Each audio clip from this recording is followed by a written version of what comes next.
आज हम पढ़ने जा रहे हैं बीएड द्वितीय वर्ष के अंतर्गत है ज्ञान पाठचर्या। ज्ञान पाठचर्या के बारे में जानेंगे, है ना। ज्ञान पाठचर्या के अंतर्गत हम ज्ञान के बारे में उस दिन पढ़ा, है ना।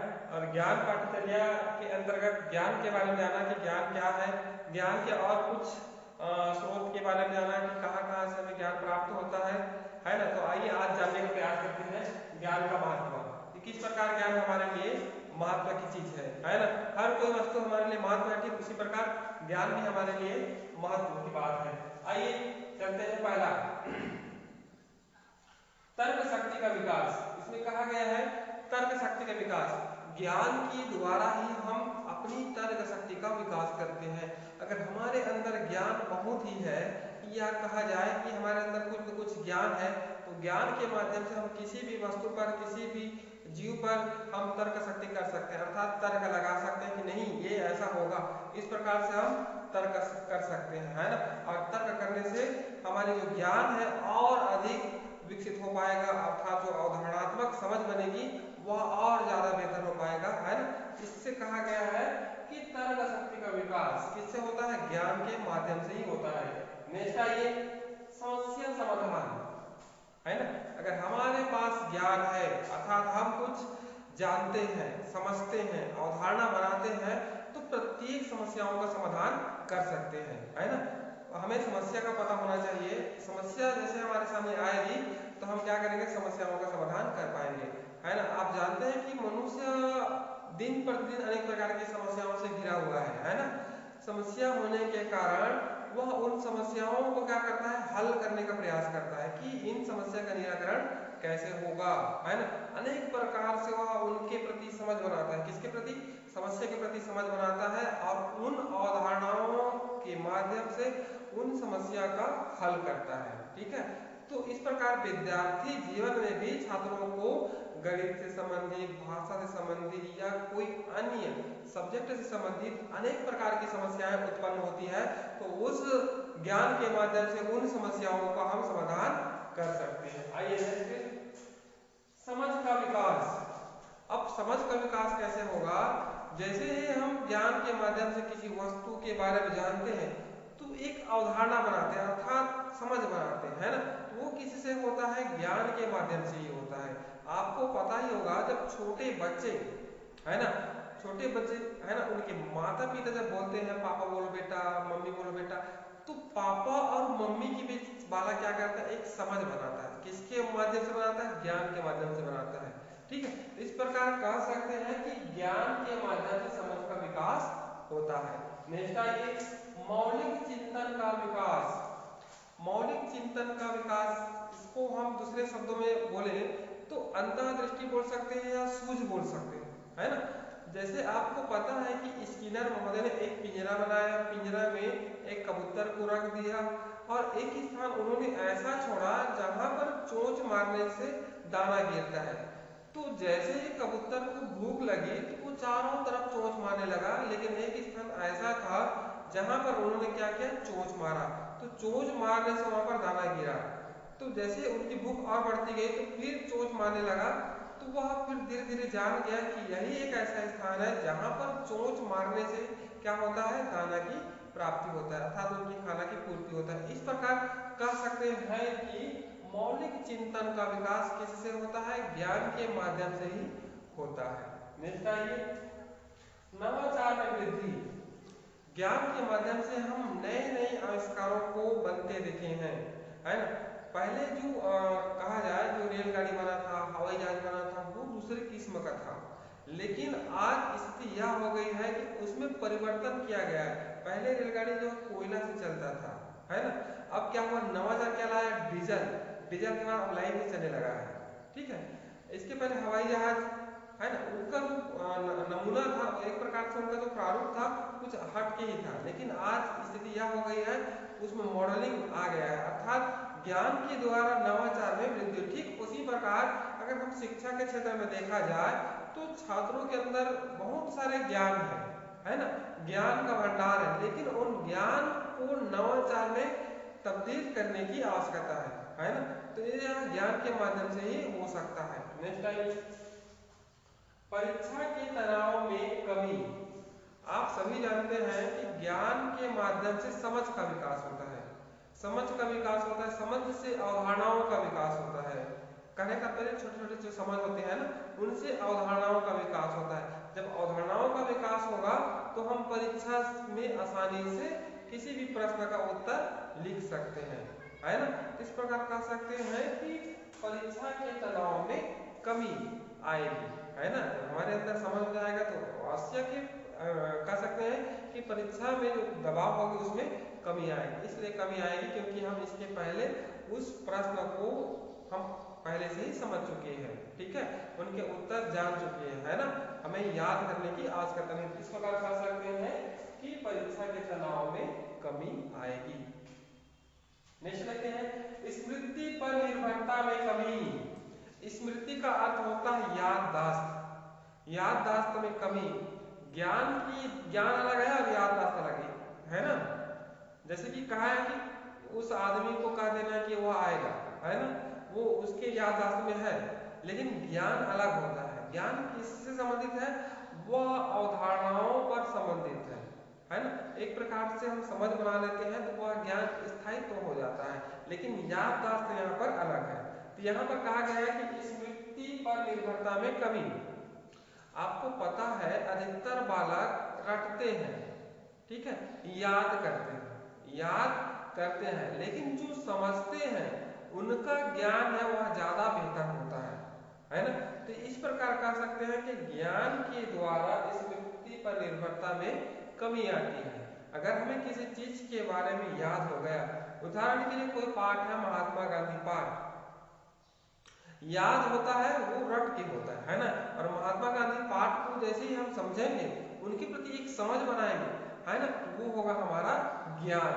और ज्ञान के द्वारा ही क्या होगा, स्मृति पर निर्भरता में कमी आएगी। हम याददाश्त पर निर्भर नहीं रहेंगे। नेक्स्ट आइए अधिगम का स्थानांतरण, है ना। ज्ञान के माध्यम से अधिगम अर्थात जो सीखते हैं उनका स्थानांतरण होता है ना। मतलब कहा जाए कि उनका स्थानांतरण इस प्रकार से होता है कि हम ज्ञान को और विकसित ढंग से प्रस्तुत करते हैं। जैसे कि किसी व्यक्ति ने कुछ वस्तु बनाया, जैसे टीवी बनाया, है ना। पुराने समय में जो टीवी था सफेद था, है ना। मतलब अधिगम कहा है, अधिगम का स्थानांतरण। जो उन्होंने बनाया था वो सफेद था, फिर धीरे धीरे ज्ञान आया और उन्होंने उनको कलर किया, ठीक है। कलर किया, कलर करने के बाद क्या हुआ, अब आ गया मॉडलिंग जमाना। अब हम क्या करेंगे, एलईडी टीवी बनाएंगे। इस प्रकार ज्ञान का स्थानांतरण, ठीक है, होते जाता है। और कह सकते हैं कि इस प्रकार ज्ञान है वह उसमें क्या होता है, स्थायित्व प्रदान होता है। तो इस प्रकार कह सकते हैं कि यह है ज्ञान का महत्व। और ज्ञान के द्वारा हम बहुत सारी क्रियाओं को करते हैं, बहुत सारे प्रतियोगी परीक्षा में भाग लेते हैं, बहुत सारे कार्यों का क्रियान्वयन करते हैं। और ज्ञान के ही द्वारा हम शास्त्रार्थ भी करते हैं। अगर हमारे अंदर ज्ञान है तो हम शास्त्रों में भाग ले सकते हैं, है ना। हम उसमें भाग लेकर के अपने प्रतिद्वंदी को हरा सकते हैं। बहुत सारे विषयों पर क्या होता है, हमें ज्ञान की प्राप्ति होती है। ज्ञान की प्राप्ति होने के पश्चात हम क्या करते हैं, उन ज्ञान का अनुप्रयोग करते हैं, प्रयोग करते हैं, है ना। और प्रयोग के द्वारा ही हम नए नए आयामों पर भाग लेते हैं, या वहां पर जाते हैं, या पदों पर क्या करते हैं, कार्यभार ग्रहण करते हैं। तो इस प्रकार कह सकते हैं कि ज्ञान के माध्यम से ही मनुष्य क्या करते हैं, अपने आप को उच्च पदों पर आसीन करते हैं। यह हो गया ज्ञान की महत्व। आइए जानते हैं ज्ञान की विशेषताएं, कि ज्ञान की क्या क्या विशेषताएं, इनके बारे में जानते हैं। तो देखते हैं, पहला है अवधारणा पर आधारित।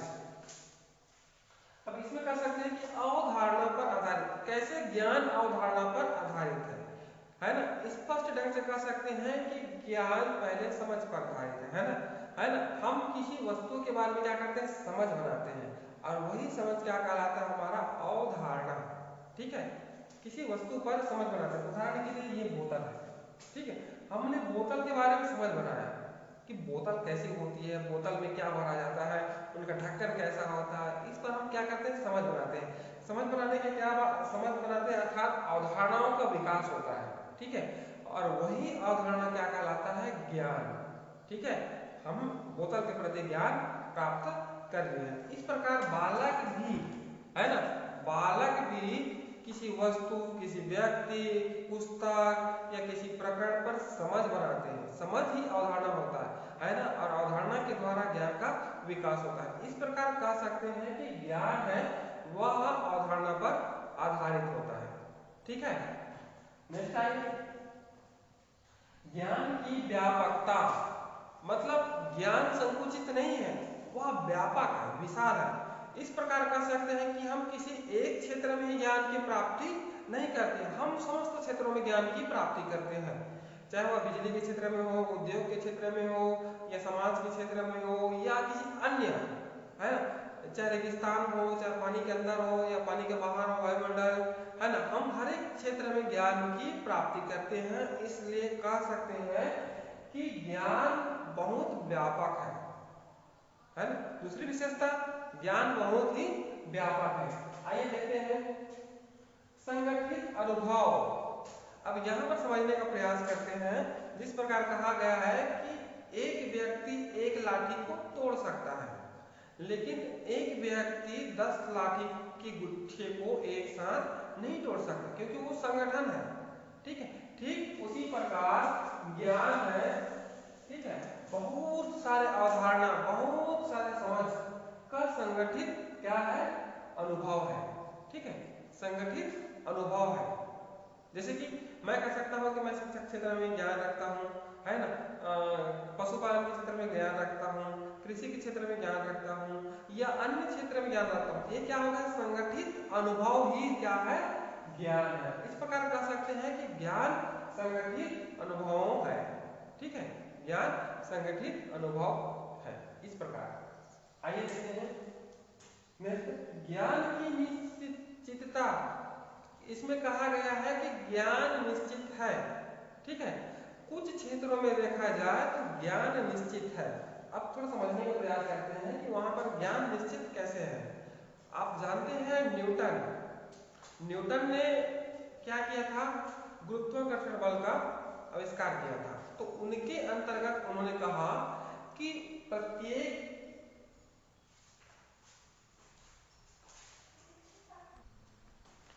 तो हम जान रहे हैं कि ज्ञान निश्चित है। प्रत्येक मनुष्य क्या करता है, ज्ञान तक पहुंचने का प्रयास करता है। तो हमने कहा कि न्यूटन, है ना, न्यूटन ने एक सिद्धांत दिया था जिसको गुरुत्वाकर्षण बल कहा जाता है, कि पृथ्वी में गुरुत्वाकर्षण बल है।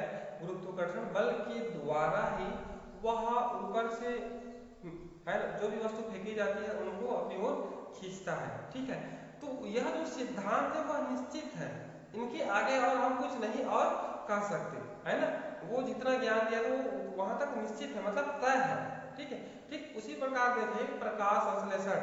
प्रकाश संश्लेषण की क्रिया में जो पौधे होते हैं सूर्य की प्रकाश के द्वारा, है ना, अपना भोजन बनाते हैं। तो इस प्रकार कह सकते हैं कि यह जो ज्ञान है वह निश्चित है। ठीक है, इसमें हम और परिवर्तन नहीं कर सकते और इसमें ज्यादा नहीं जोड़ सकते। इसलिए कह सकते हैं कि ज्ञान निश्चित होती है। आइए नेक्स्ट देखते हैं, तर्कयुक्तता अर्थात तर्क पर आधारित। इसमें कहा गया है कि ज्ञान तर्क पर आधारित होता है। कैसे, बहुत से, जैसे कि हम पर्यावरण के बारे में देखते हैं। ठीक है, पर्यावरण में प्रदूषण हो रहा है। प्रदूषण किसके कारण हो रहा है, तो बड़े बड़े चिमनियों से, बस से, ट्रेन से, मानव द्वारा जलाए गए उत्पादों से, कृषि यंत्रों से, या रासायनिक खादों से। इस बहुत प्रकार से क्या हो रहा है, पर्यावरण क्या हो रहा है, प्रदूषित हो रहा है ना। तो हम क्या करते हैं, इनको हम तर्कों के माध्यम से क्या करते हैं, निर्धारित करते हैं कि इन तर्कों के माध्यम से यह होता है, अर्थात यह प्रदूषण होता है। ठीक है, बहुत से ऐसे और अन्य तथ्य है जहां पर हम तर्क का निर्माण करते हैं, है ना।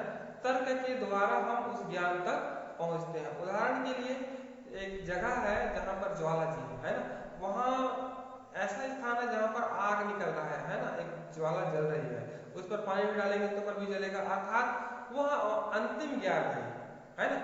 वैज्ञानिकों ने यह हार मान लिया कि वह कैसे निकल रहा है, क्या कारण है ना, आज तक पता नहीं चल पाया और आज वहां पर पूजा अर्चना होती है। इस प्रकार कह सकते हैं कि वह जो ज्ञान है वह तर्कों पर आधारित है, हो भी सकता है नहीं भी हो सकता है।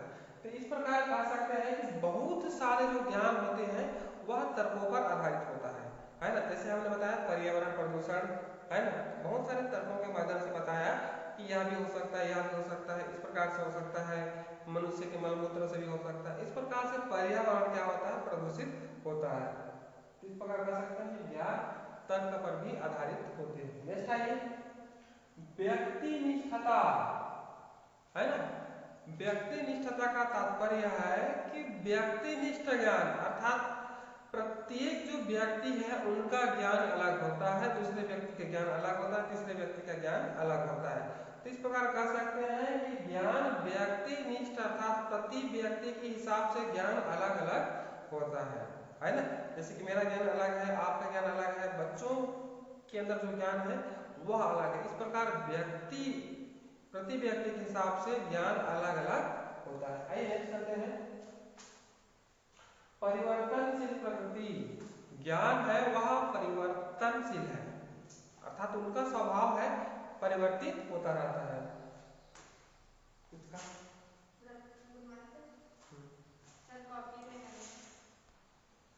तो हमने कहा कि ज्ञान परिवर्तनशील है, इसलिए परिवर्तनशील कहा है क्योंकि जैसे कि आप मेरे बारे में आप कितना जानते हैं, है ना। अगर मेरे संपर्क में रहेंगे तो मेरे बारे में पहले जानते थे उनसे और अधिक जानेंगे, है ना। तो इसलिए यहाँ पर कहा गया है कि ज्ञान परिवर्तनशील है ना। अक्सर क्या होता है कि हम बहुत कुछ हमने पहले जाना था कि 9 ग्रह होते हैं, है ना। अब वैज्ञानिकों ने एक ग्रह को क्या कर दिया, वो ग्रह नहीं कर दिया, ठीक है, वह ग्रह नहीं कर दिया। पहले जानकारी थी अर्थात ज्ञान थी, है ना, कि ग्रह 9 है, लेकिन बाद में अध्ययनों के पश्चात पता चला कि 8 ग्रह हैं, जो एक 9वां ग्रह था वो 9 ग्रह नहीं है। इस प्रकार से क्या है, ज्ञान परिवर्तनशील है, पहले 9 कहा बाद में 8 कहा। ठीक उसी प्रकार अन्य माध्यमों से देखेंगे तो पता चलता है कि पहले यह था अब यह होगा, है ना, अर्थात बदलते रहता है, समय परिस्थिति के अनुसार ज्ञान परिवर्तनशील होता है ना। जैसे कि हम धान के बारे में इस साल ये जान रहे हैं, दूसरे साल हम कुछ और दूसरा जानेंगे कि धान में ये बीमारी होती है, धान ऐसा होता है ना। धान में बीमारी के कारण क्या है, अनेक प्रकार से हम उनके बारे में जान सकते हैं। तो इस प्रकार ज्ञान परिवर्तनशील है। नेक्स्ट आइए, ज्ञान का हस्तांतरण, मतलब एक हाथों से दूसरे हाथों, ठीक है, यह बहुत ही बढ़िया मतलब पॉइंट है। ज्ञान है वह हस्तांतरण होते रहता है, हम एक पीढ़ी से दूसरे पीढ़ी में हस्तांतरित करते रहते हैं। आपको पता है पहले आदि मानव पत्थरों का औजार बनाया करते थे और उन्हीं औजारों से जंगली जंतुओं को शिकार करके उनसे क्या करते थे, मांस प्राप्त करते थे। इस प्रकार कह सकते हैं कि पहले जो ज्ञान था उसमें परिवर्तन हो गया और अब अनेक प्रकार के ऐसे आवश्यक सामग्री हो गए जिनके मदद से हम पशुओं का शिकार कर सकते हैं। तो इस प्रकार कह सकते हैं कि ज्ञान है वह एक हाथों से दूसरे हाथों हस्तांतरण होता है, अर्थात हम उन्हीं के नक्शे कदम पर चलते हुए हम नए नए ज्ञान की प्राप्ति कर सकते हैं। जैसे शिक्षा के क्षेत्र में देखा जाए, पहले शिक्षा का केंद्र कुछ अलग ही था, फिर धीरे धीरे उनका हस्तांतरण होते गया और हस्तांतरण होने के बाद ज्ञान आज विद्यालयों में दी जाती है, पहले वृक्षों के नीचे मिली जाती थी। इस प्रकार कह सकते हैं कि ज्ञान का हस्तांतरण निश्चित है। नेक्स्ट आइए, लिखित एवं मौलिक। आप सभी जानते हैं कि जो पुस्तक में लिखी हुई ज्ञान है ना, और यहाँ पर कहा गया है मौलिक अर्थात मौखिक है, सॉरी वो है मौखिक। तो ज्ञान होता है वो लिखित और मौखिक होता है। हम अपने लोगों को हम मौखिक ज्ञान भी दे सकते हैं और लिखित ज्ञान अर्थात तो पुस्तक में होती है उनको हम बोलते हैं लिखित ज्ञान।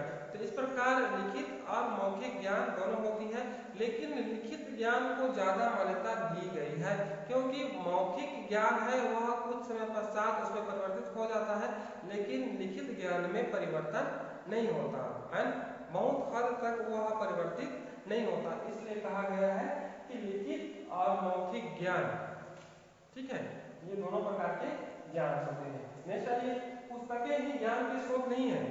इसके पहले हमने पढ़ा कि पुस्तक के अलावा और अन्य भी ज्ञान के स्रोत है ना। तो इस प्रकार कह सकते हैं कि पुस्तक ही ज्ञान के स्रोत नहीं है, अर्थात पुस्तक में ही ज्ञान नहीं भरा है।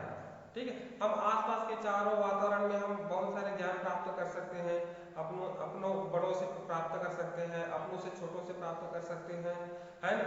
कहीं भी हम ज्ञान प्राप्त कर सकते हैं, केवल पुस्तक ही ज्ञान के स्रोत नहीं, हम पुस्तक से ही प्राप्त करें यह उचित नहीं है। तो इस प्रकार कह सकते हैं कि पुस्तक ही ज्ञान के स्रोत नहीं है। नेक्स्ट आइए, ज्ञान एवं सूचना में अंतर। सूचना और ज्ञान में अंतर। ज्ञान होता है वह समझ अवधारणा पर आधारित होता है, लेकिन सूचना होता है ना, वह ऐसे ही होता है जैसे कि जाओ तो उनको यह कह देना, या किसी महाविद्यालय द्वारा किसी स्कूल की प्रधानाचार्य को सूचित करना। ठीक है, सूचना देना या सूचित करना और ज्ञान में अंतर होता है, क्योंकि ज्ञान अवधारणा और समझ पर आधारित होता है। हम उसके बारे में समझते हैं, समझने के बाद हमें ज्ञान प्राप्त होता है। तो इस प्रकार कह सकते हैं कि ज्ञान और सूचना में अंतर होता है। नेक्स्ट आइए,